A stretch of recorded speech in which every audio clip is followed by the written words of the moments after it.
Hey everybody, Substatica here. Welcome to Into the Radius 2. In this video, I'm going to be going over everything you need to know to survive and thrive in the Radius.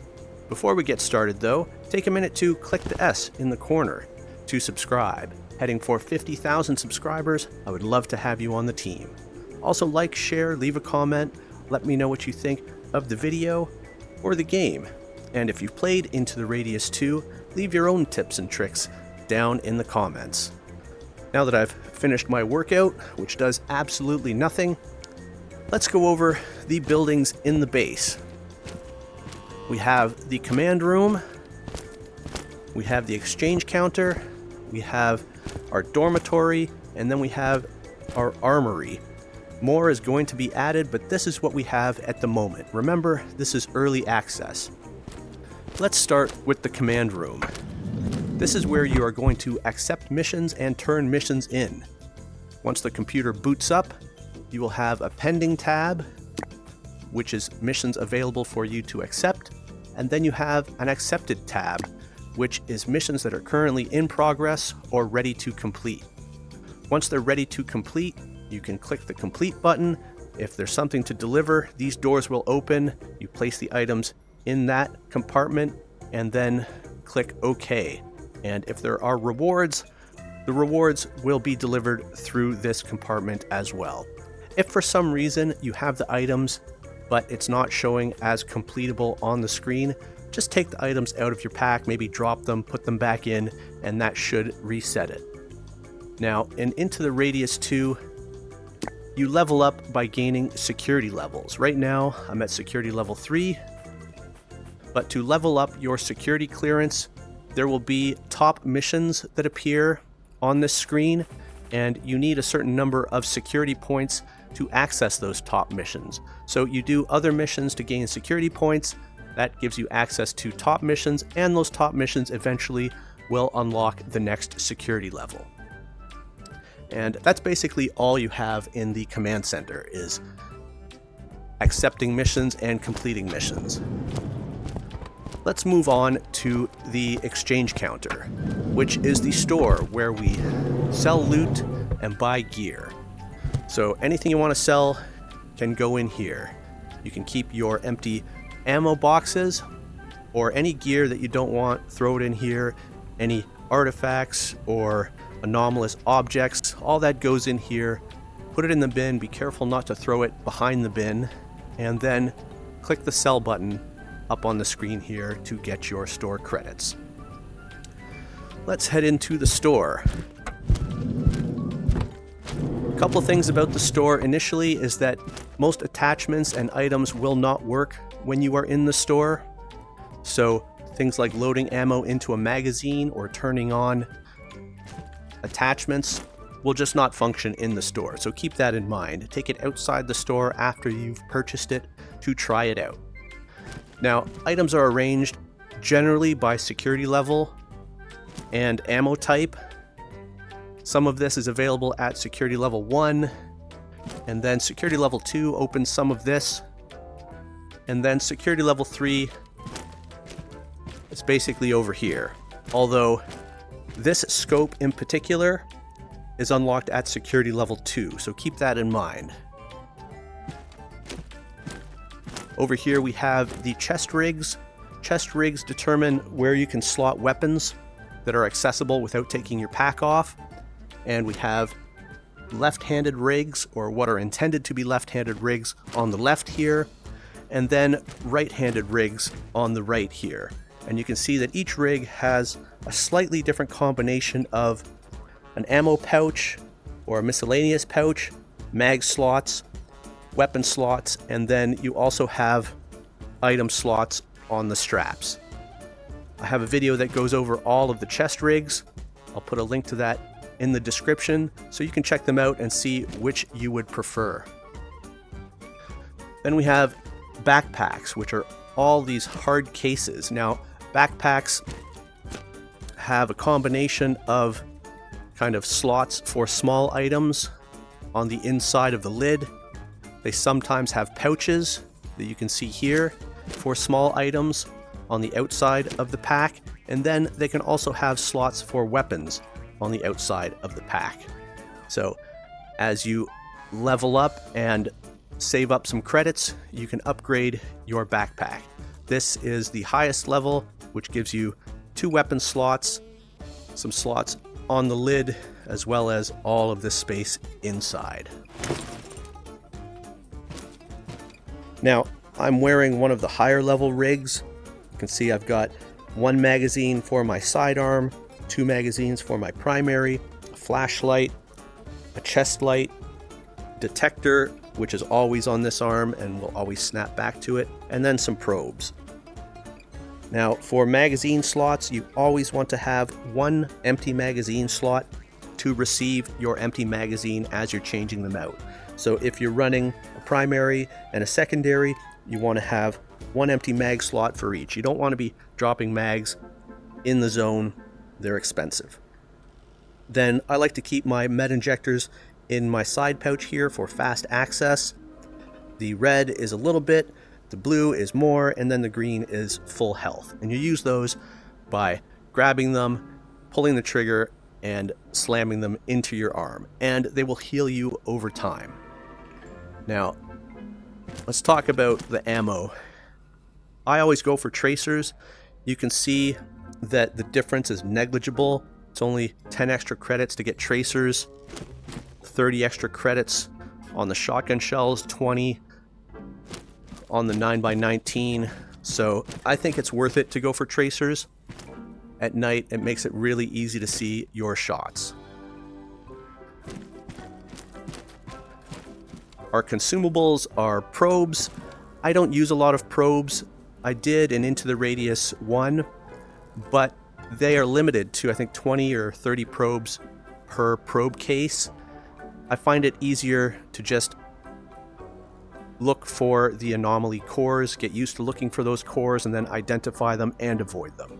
Also, the anomalies activate on intervals, so if you wait, you can always see where the extents of the anomaly are. Here are cigarettes. Can we take them out? No, we can't open them in the store because items are deactivated in the store. We've got lighters, crackers. The crackers do nothing. The cigarettes do nothing right now. The chest light is very useful. It wasn't as useful in Into the Radius 1, but basically everyone runs the chest light in Into the Radius 2. There is no headlamp yet. And then here we have the med injectors. One thing about stocking up for an expedition, always buy more ammo and more med injectors than you think you need, if you have the credits. You will regret not spending those credits if you end up in the zone and run out of either of those. Now, to purchase items from the store, just grab them, put them in your pouch, is what I like to do. You can hold them. You can try putting them in your pack. There have been bugs where they don't show up on the screen if you put them in your pack, but once they show up on the screen, you can just click buy, and then you've purchased them. Now, if you haven't purchased them, they will just disappear as you walk out of the store.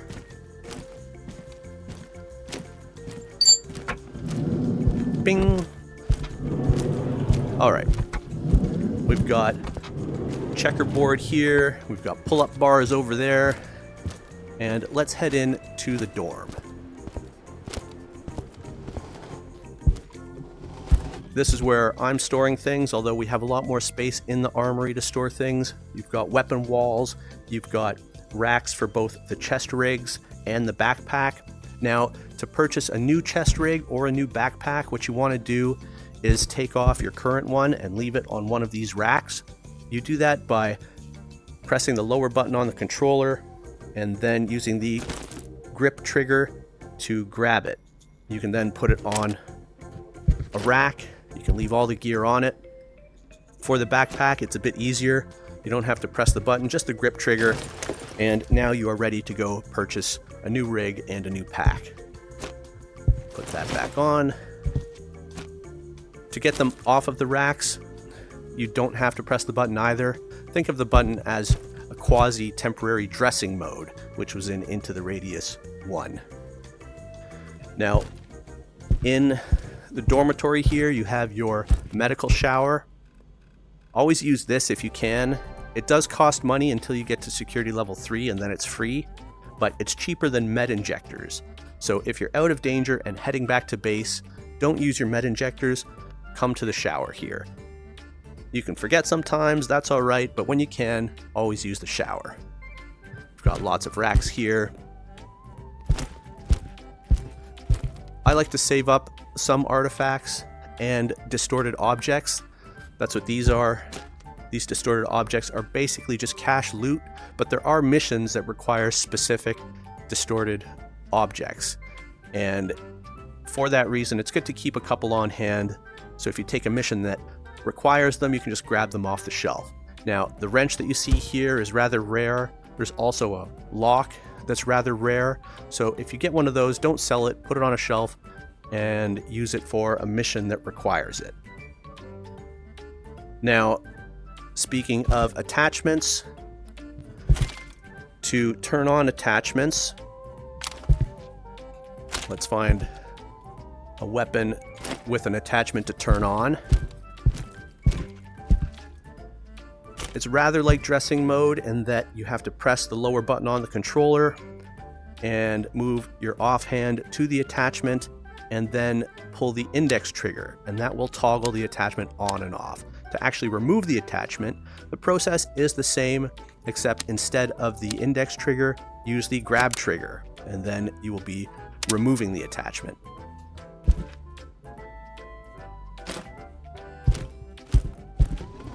Okay, let's talk about preparation for an expedition. You want to go into the command room and accept the missions that you want to undertake. Usually just take all of them on one of the two maps, either peninsula or forest. And then you want to check the tide. The tide is displayed on your tablet in the lower right. Now, this is a game mechanic that gives you a certain amount of time before all of the enemies and all of the loot respawns on the maps. Tides last up to 3 days and 1 hour. Right now there is 1 day and 1 hour left on this tide. When that timer hits 0, if I'm in the zone and not in one of the safe houses, I will be killed. Also, when that timer hits 0, all of the loot that you have not interacted with, all of the artifacts, all of the anomalies, and all of the enemies will respawn. Now, if you've left something in the zone, if you've interacted with an item, that will remain. And certain things like loot stashes, they will not respawn if you've already collected them. But everything else, enemies, artifacts, all that stuff will respawn. So you want to take on missions at the beginning of a tide so that once you've cleared enemies, that area will stay clear for you to return to during that tide. While we have the tablet here, let's go over it. We've got a compass. In the top left, we have zoom. In the bottom left, you can pan by clicking the index trigger and dragging. You can snap to your location by using this arrow icon. And you have a clipboard here to expand your current missions and look through their objectives. They have icons that are colored, which correspond to locations on the maps, if there is indeed a location associated with that mission. Now, missions can have multiple objectives, and you're only going to see the first objective listed. Once you have completed that objective, the next objective will show.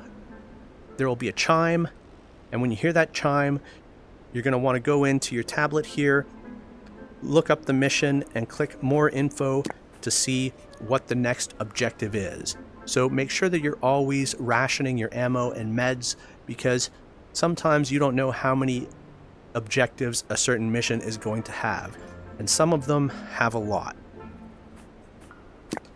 Now, to access your tablet, it is on your back by your left hip. Now, there is a setting that changes how your body rotates in relation to your headset. If you go into settings in gameplay, you can see body rotation is on hybrid.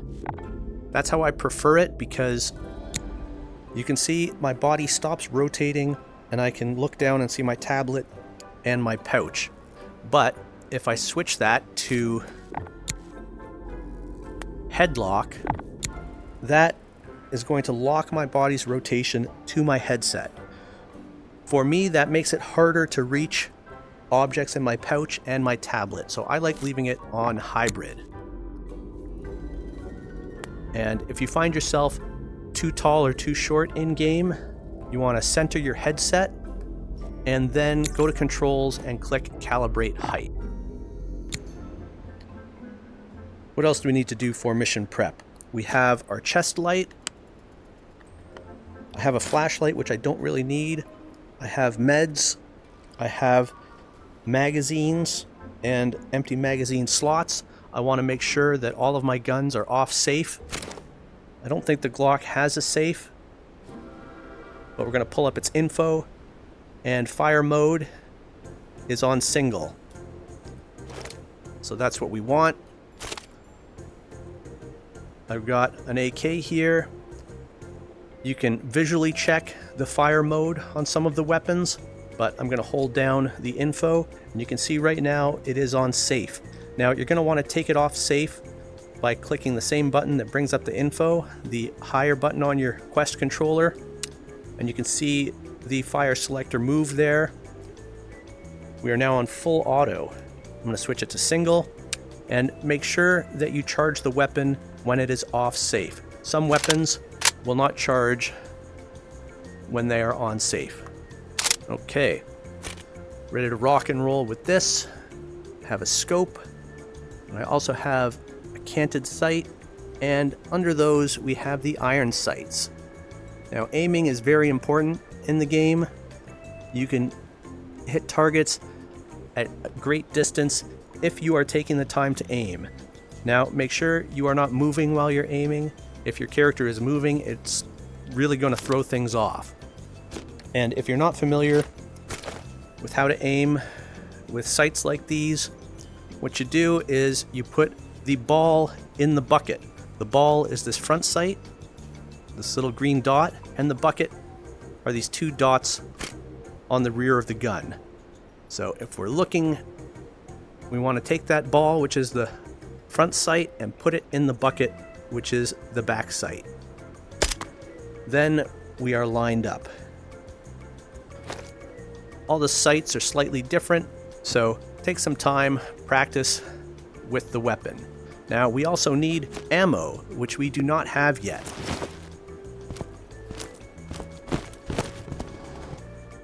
There's a fair number of ammo types, so you want to make sure that your magazines are full and that you have spare ammo of the correct type.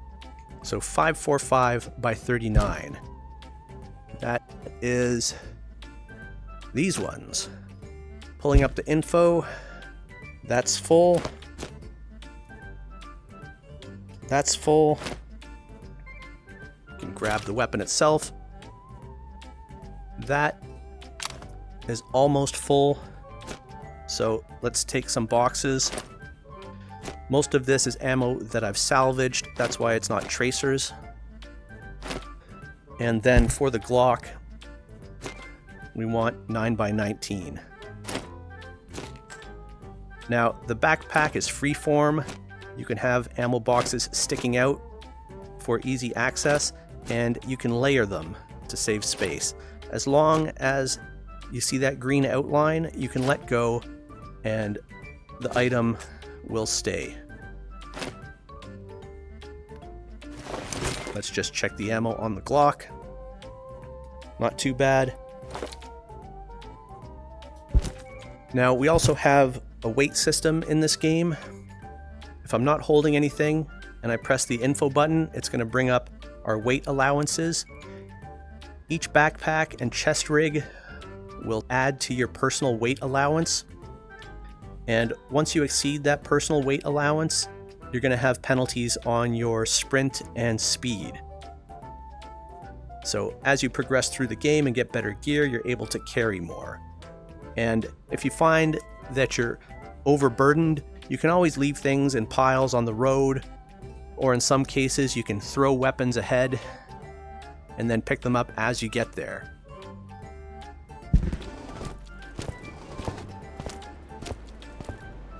Alright, let's check our tide again. We have 1 day and 1 hour left on the tide. Generally, I'd want to go sleep for a day if this was an actual expedition, and then I'd have 3 days left on the tide. But for now, we are just going to head to the peninsula map and go over some of the tactics we can use to identify anomalies and defeat the enemies in the game.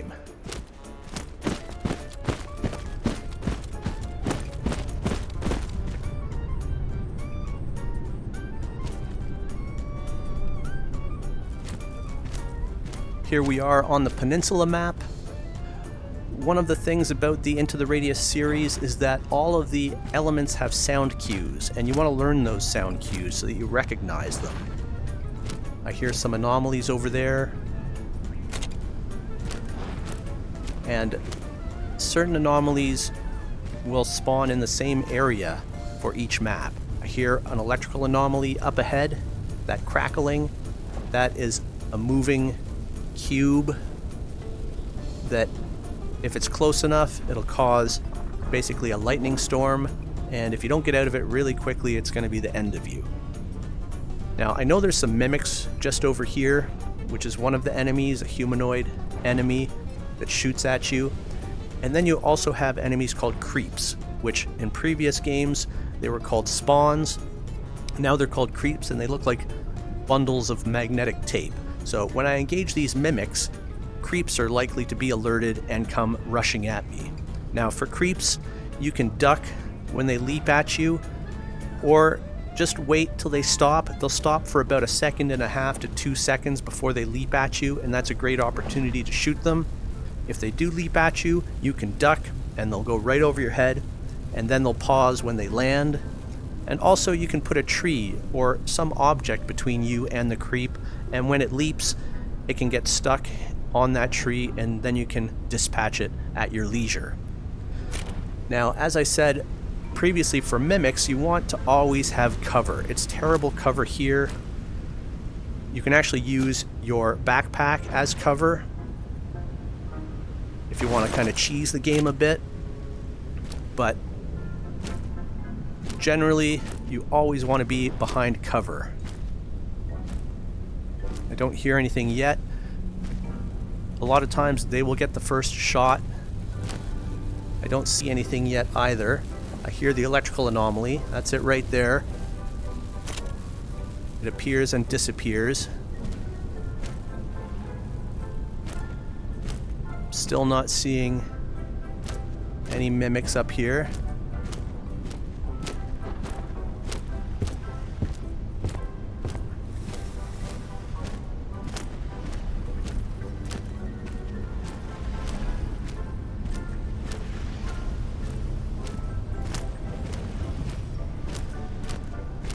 So it could be, I was going to say, it could be that they didn't spawn. That was a mimic voice line, but I don't see them yet.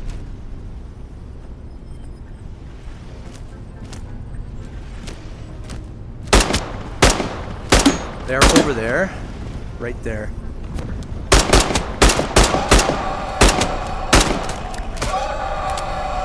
Broke my rule, didn't have cover, but I didn't know where they were. So it made it a bit difficult to have cover. Now that shots have been fired, you want to look around, make sure no other enemies are heading towards you.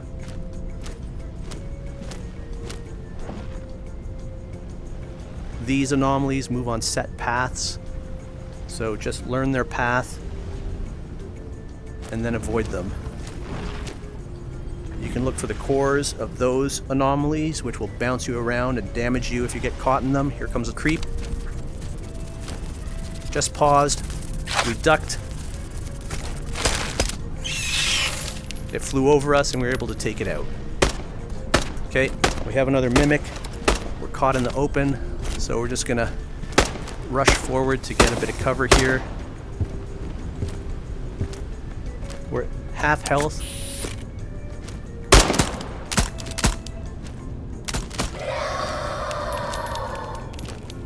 Up he goes. Okay, that electrical anomaly is going to be coming back along that path. So let's duck back in here. And you always want to keep your weapons fully loaded. So we're just going to load up this magazine.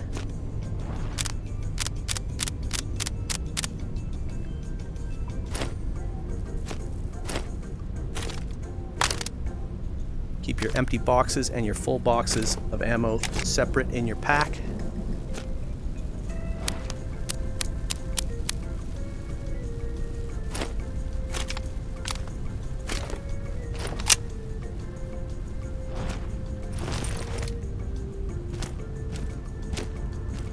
Let's move along. I haven't really been using probes in Into the Radius 2 because the probes are limited to like 20 per case. So I've just been trying to look out for the anomaly cores. To find out where the electrical anomaly is, you can probe it. They will chain with each other, so if there was another one, it would have activated as well. Now that we can see it, we can wait for it to pass. It's getting a bit close, it might go off again.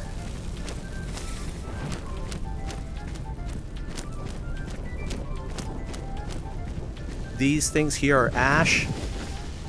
Just grab them, and that is free store credits. That electrical anomaly is going to be coming back. There's going to be mimics over here, so we need to keep moving.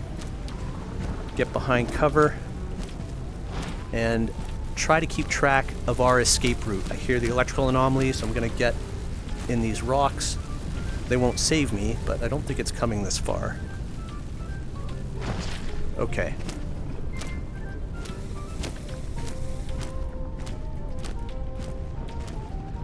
There's usually a mimic here, but I'm not seeing them. Just try to stay behind cover.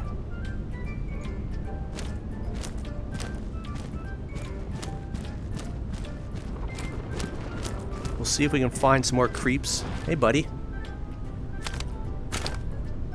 He's glitched out a bit. Is he not going to alert? Early access, friends. Where's that coming from?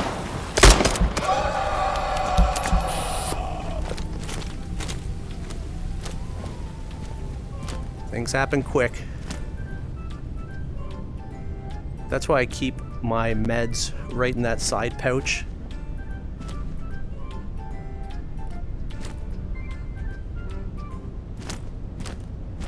Things get dangerous quickly.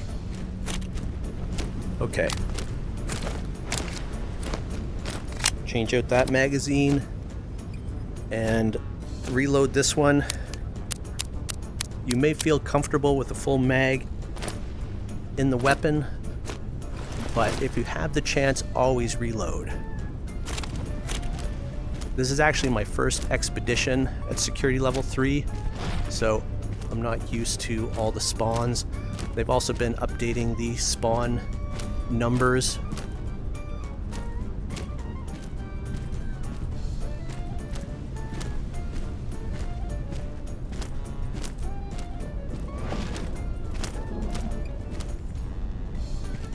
I'm not hearing anything.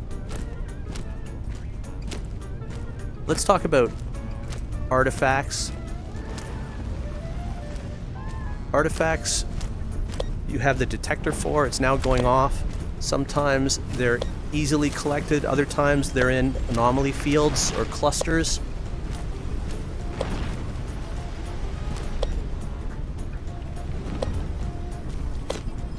The detector will beep faster and turn green when it's pointed in the direction of the artifact.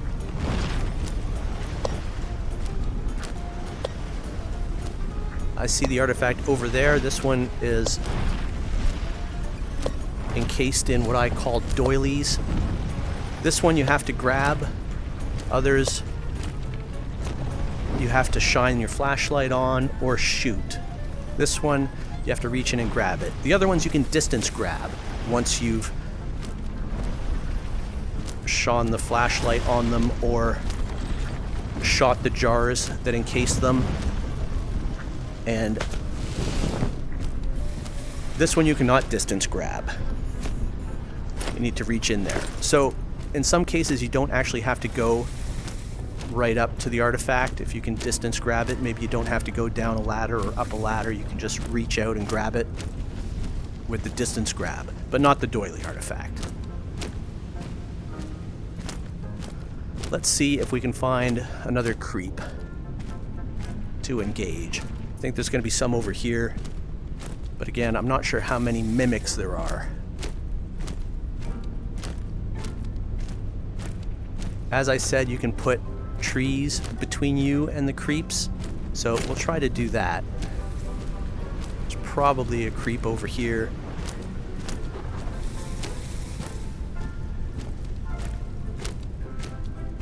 Or a couple of them. A lot of times there will be more than one. You should hear them. There is an anomaly that kind of sounds like the creeps. Okay, there's an artifact there that we need to shine our flashlight on. I'm not going to bother just now, but just so you know, that's what those look like. Kind of a bunch of crushed glass.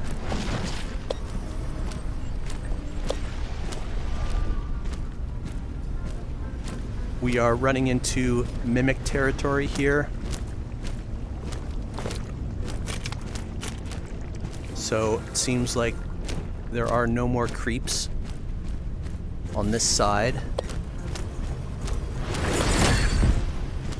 I don't really want to engage the mimics, so we're gonna duck down here.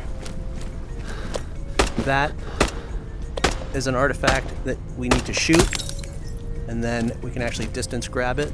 That's the jars. Okay, got that. Staying behind cover.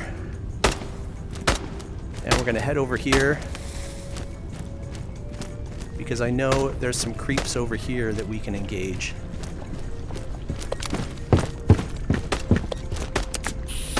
I'm gonna use some more health. Make our way through here.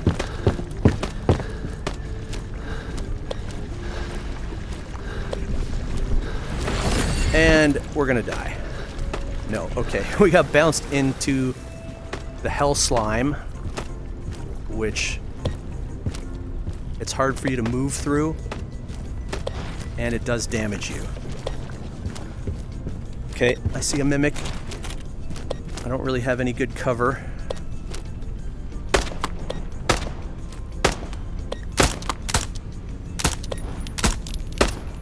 I can't even really see them. We're gonna relocate. There.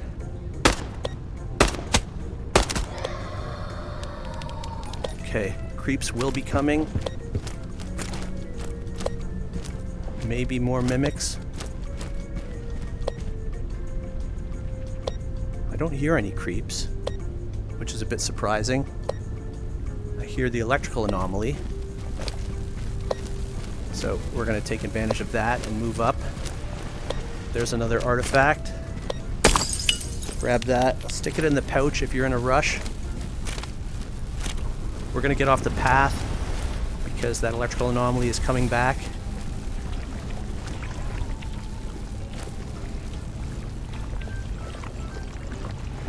Always need to be aware of the anomalies at play, both in front of you and behind, in case you have to retreat. I'm not seeing any mimics over there. Usually there are. On Peninsula, this is a great place to find a shotgun in loot, and there is a weapon stash up there, a mod PM. I have another video showing where all the weapon stashes are currently in the game. Let's get out of the way of the electrical anomaly. I'm still expecting some creeps over here, and we might take some fire from over there.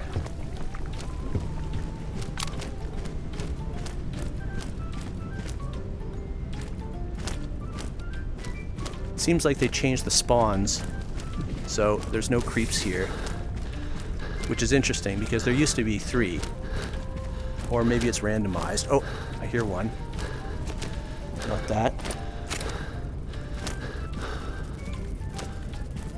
That sounds like one stuck in one of the buildings. Probably stuck in this shed. So let's turn on our chest light. There it is, stuck in the corner. This one's got the scissors.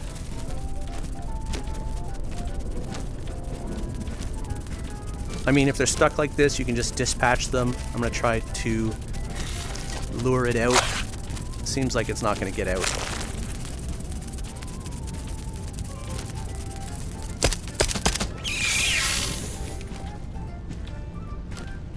Very cool. Look for those blue containers. They usually contain meds. And larger crates contain ammunition, magazines, weapons. But not seeing any in here. Oh!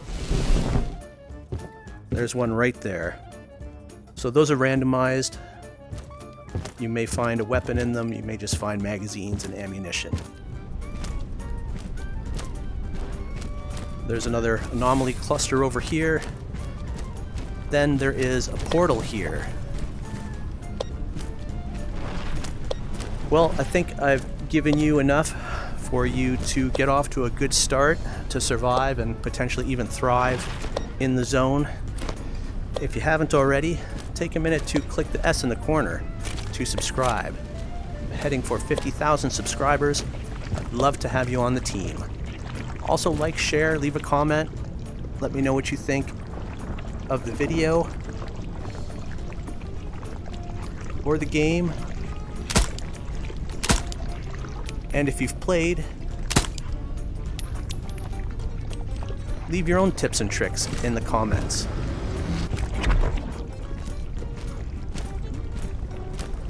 Thanks for watching, and we'll catch you next time. Drop dead, you scum!